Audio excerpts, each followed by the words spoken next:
much. We're joined now by the head of advisor services for Charles Schwab, John Beatty, and advisor Shirl Penney of Dynasty Financial. It's great to have you both here, and we're happy, of course, to be at Impact once again. I mean, Mike gave us a great setup. Do you feel like this is a highly retail engaged environment? Well, as we were talking about the retail trader versus the retail investor, this community is investors, and they think about the long term. They're building diversified portfolios around clients' risk tolerances, their desire for capital appreciation as well as capital preservation. Income is an important part of the portfolio as for the older, more retired folks in their book of business. So we see a lot more customization of portfoliously in this industry amongst the advisor base here. What does this landscape look like to you? At Dynasty, we're very active, very bullish, heavily allocated in the equity market right now. We actually believe that we're still, Scott, very early in the AI supercycle. There's going to be continued significant CapEx, not just with some of the Mag 7, but also you see it, with large financial firms like Schwab, JP Morgan, and others. So we're very bullish. We obviously believe, as John mentioned, in diversification across the portfolio. Our clients are moving more into private markets, alternatives, which maybe we'll talk a little bit about as well. But right now, market's at an all-time high.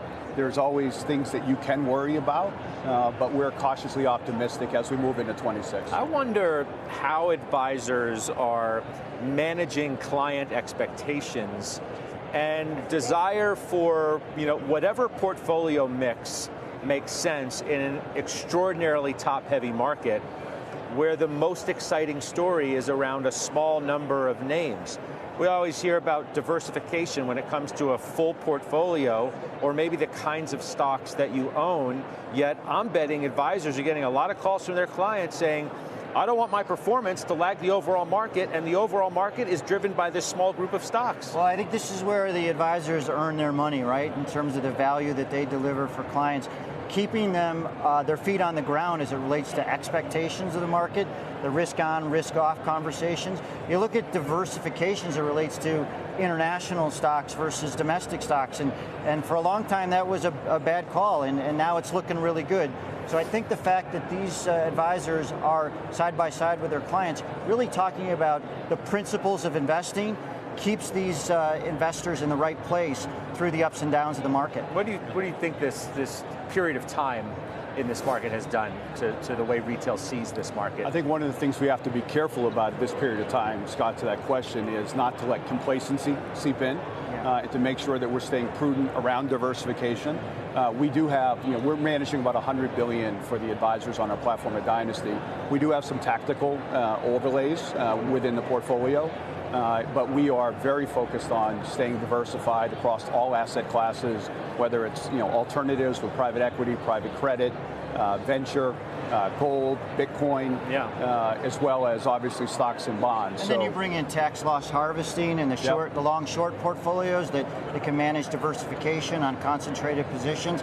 This isn't your father's Cadillac any longer in terms of the investment capabilities in this industry. I mean, it's not your father's portfolio, so to speak, anymore either. I mean, what was a 60-40 traditional portfolio is kind of a relic of the past.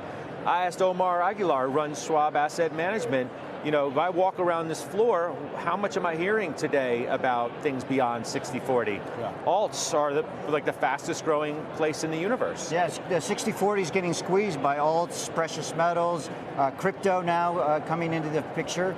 So the allocation isn't what it used to be, and I think the technology has allowed advisors to build highly personalized portfolios on scale for thousands of investors. Dynasty is a big player in that with their advisors. It's really out of necessity too, Scott. When we started Dynasty 15 years ago, there were over 8,500 public companies. Today, we were talking a little bit earlier, there's less than 4,000, right? So that from a supply and demand standpoint, there's a lot fewer public securities.